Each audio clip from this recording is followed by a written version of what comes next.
Hey guys, so today I'm going to be showing you how to use motion sensors.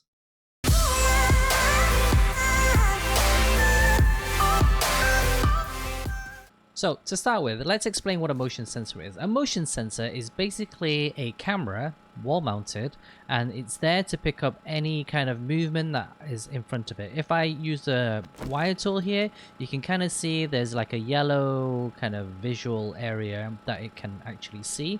And you can use this to your advantage to basically defend your base. If I just click into here, you'll see that at the top here we've got various options. We've got target self, target allies, target strangers, and target zombies. And then we have a power delay as well. So this means that when it's triggered and there's power going to it, that it will only trigger what it's connected to for the duration that you're wanting. So for example, like if I set a power delay of 3 seconds here, if I just hook this up now, if I just hook this up here like that, right, that should power on the light like so for 3 seconds. See, so it came on for like, it came on after the 3 seconds. So let me just do that again one more time.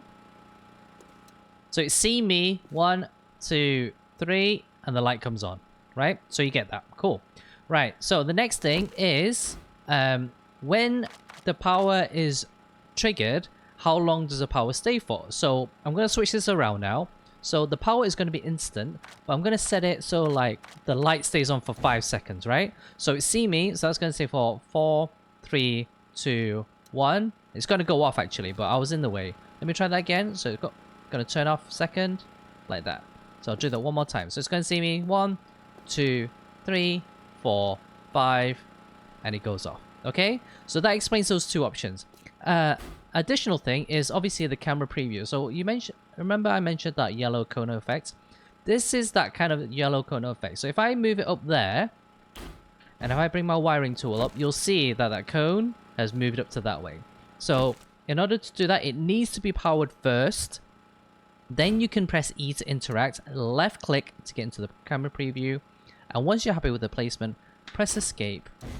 And basically that's how you set up your camera. Right then, so now that we've got the motion sensor explained, what kind of things can you do with it? So right here we have a motion sensor set up right here, and this motion sensor is set up to 7 turrets. Okay, and basically what's going to happen is that when I set the power up here, we've got some zombies in there ready to come out.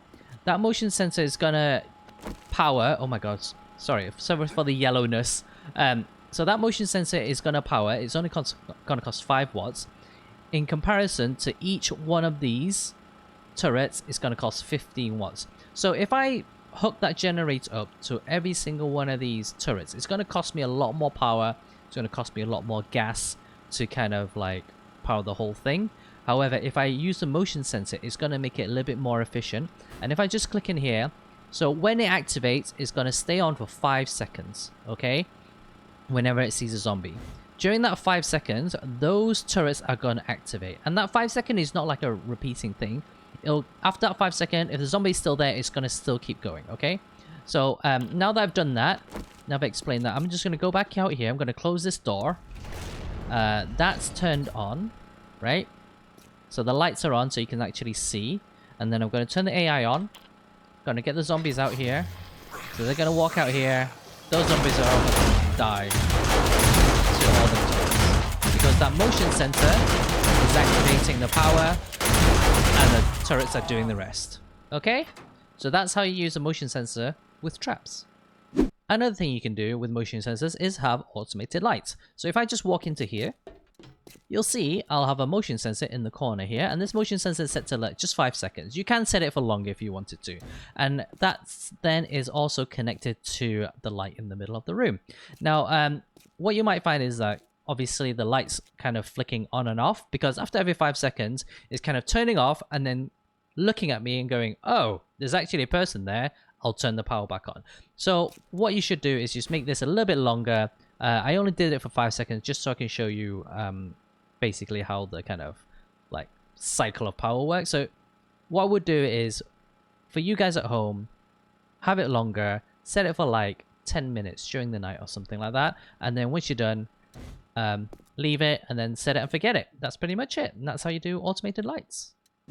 And finally, the last thing that I want to show you guys on how to do is basically automated entry. Now you can use any kind of doors that you want, like the garage door, the drawbridge, or anything like that. But I'm just going to show you how to do it for like an automated bolt door. So here I have a motion sensor on the outside, a motion sensor on the inside as well. And basically the power is running across here to the top. If I just fly up here, you can see that. So the power is running all the way to the top here. It's being redirected to this motion sensor. And then that motion sensor is then hooked up to the one on the inside. That helps the power pass through onto the inside. And then that motion sensor is then hooked up to that door. And if I just walk closely, that motion sensor sees me. I walk in. I've just basically used the light here. So the light turns on, so that's how you can use it in conjunction. The door shuts behind me. And then I can walk back out here. That motion sensor is going to see me when I'm going to walk back here. A little tip for you guys. You need to make sure that the motion sensor is set to like a 5-second power duration. It just basically gives you time to walk through and then walk back the other side before the actual door shuts itself. And the same on the inside as well. Okay, so I hope that helps. Alright guys, I hope you found that useful. If you did find that useful, please consider hitting that subscribe button and hit that like button as well. It really helps with the visibility of the channel. And yeah, thanks for watching guys. See you next time. Peace.